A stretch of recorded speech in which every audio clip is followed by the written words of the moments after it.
तो लोकसभा में वक्फ संशोधन बिल पास हो चुका है और अब आज राज्यसभा में इसको पेश किया जाएगा। वक्फ संशोधन बिल पर राज्यसभा में चर्चा होगी। जो जानकारी मिल रही है उसके मुताबिक दोपहर 1 बजे राज्यसभा में सरकार की तरफ से यह बिल पेश किया जाएगा। राज्यसभा में बिल पर चर्चा करने के लिए 8 घंटे का समय तय किया गया है। सभी दलों ने अपने सांसदों को इस दौरान उपस्थित रहने के लिए व्हिप जारी किया है। राज्यसभा में वक्फ बिल पर हंगामे के आसार भी हैं। राज्यसभा में कांग्रेस को इस बिल पर अपनी बात रखने के लिए 45 मिनट का वक्त मिला है। कांग्रेस से अभिषेक मनु सिंघवी और इमरान प्रतापगढ़ी वक्ता होंगे। तो 1 बजे राज्यसभा में यह बिल पेश किया जाएगा। 8 घंटे के लिए चर्चा का समय तय किया गया है और इस दौरान कांग्रेस को 45 मिनट का वक्त दिया गया है और कांग्रेस की तरफ से अभिषेक मनु सिंघवी और इमरान प्रतापगढ़ी इस बिल को लेकर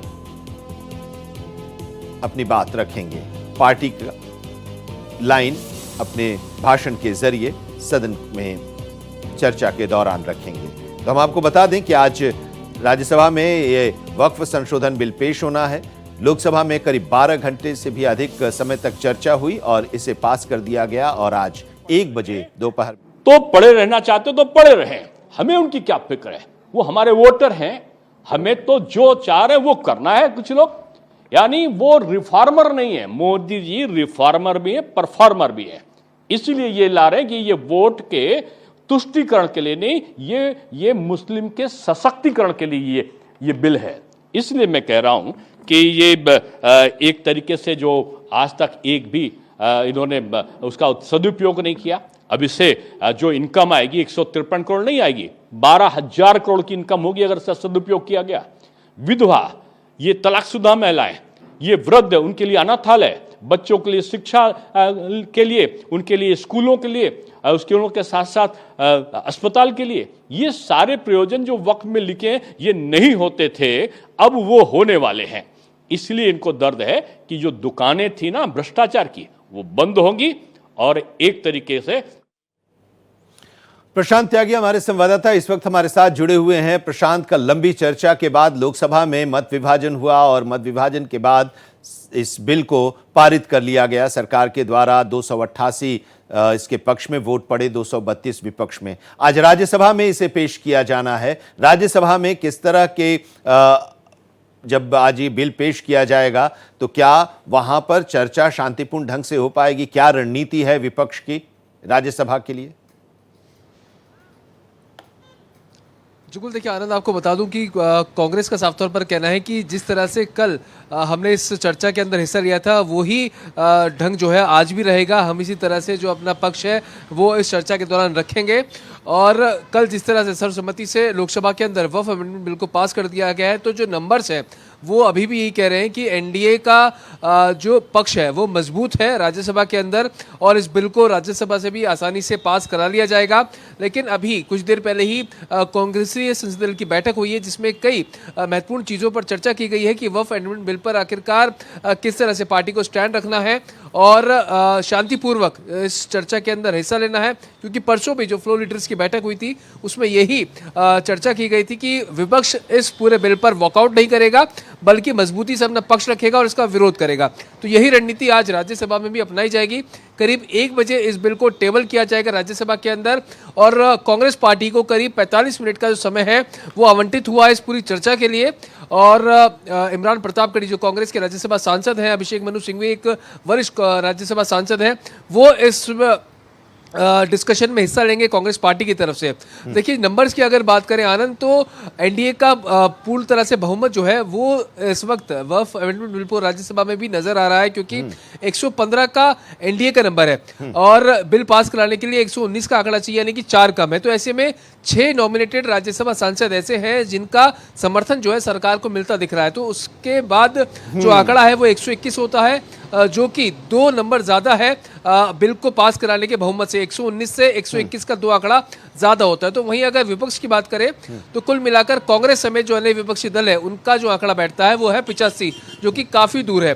3 दल ऐसे हैं आनंद, जिन पर सबकी निगाहें टिकेंगी। लेकिन जहां तक एक अनुमान आप लगा सकते हैं कि उनका समर्थन भी एनडीए की तरफ रहेगा, जो कि वाईएसआर कांग्रेस, बीजू जनता दल और एआईडीएमके, जिनके कुल मिलाकर 7, 5 और 3 सांसद राज्यसभा के अंदर है, उन पर सबकी निगाहें हैं। लेकिन जो अनुमान है वो भी यही है कि वो वह उनका समर्थन जो होगा एनडीए को होगा, और जो नॉमिनेटेड सांसद हैं उनका समर्थन भी केंद्र सरकार के साथ वक्फ अमेंडमेंट बिल को लेकर अपनी सहमति जताएंगे। तो ऐसे में कोई दिक्कत सरकार को नहीं आने वाली है राज्यसभा में भी, जब इस बिल पर चर्चा होगी और अगर मत विभाजन की स्थिति आएगी तब भी।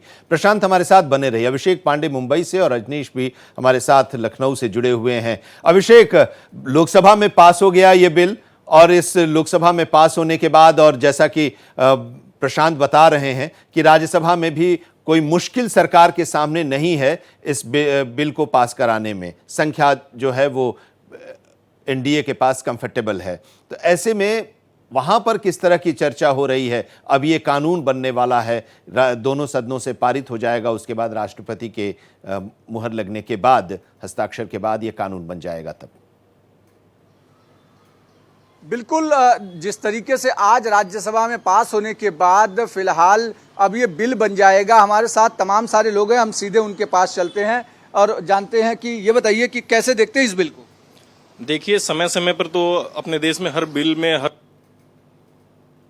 जरूरी भी होता है, लेकिन सवाल, सबसे बड़ा सवाल ये है, और आज हमारे देश के पंतप्रधान के ऊपर, इसका कारण ये है कि उन्होंने इस चीज को जस्टिफाई नहीं किया है, इस चीज को क्लेरिफाई नहीं किया है कि अगर वहां से जो भी जमीनें गवर्नमेंट कैप्चर करेगी, जो भी जमीनें गवर्नमेंट लेगी, उसका करेगी क्या? क्या उस जमीन पे सरकारी स्कूल बनेंगे? क्या उस जमीन पे सरकारी अस्पताल बनाएंगे जनता की सेवा के लिए? या वो जमीन किसी उनके जान पहचान के उद्योगपति को डोनेट किया जाएगा? बिल्कुल, हमारे साथ और भी लोग, आप भी बताइए कैसे देखते हैं इस बिल को। वक्फ बोर्ड जो बिल आया है वो वाकई में बहुत ही सराहनीय है। प्रधानमंत्री ने जो ये बिल लाया है वे वाकई में इससे चेंज अप होना चाहिए। जिस हिसाब से वक्फ बोर्ड में कोई भी संपत्ति अगर आती है तो वक्फ बोर्ड उसे डिसाइड करता है।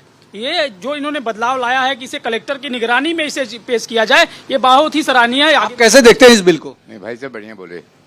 आपको लगता है कि जो अब तक चीजें था नहीं, वो नहीं सही था, अभी जो हो रहा सही हो रहा है। बिल्कुल, आप बताइए कि कैसे देखते हैं? एकदम बरोबर किया मोदी जी ने, 100% परफेक्ट है। अभी एक समुदाय या कांग्रेस कह रही है कि इससे कहीं ना कहीं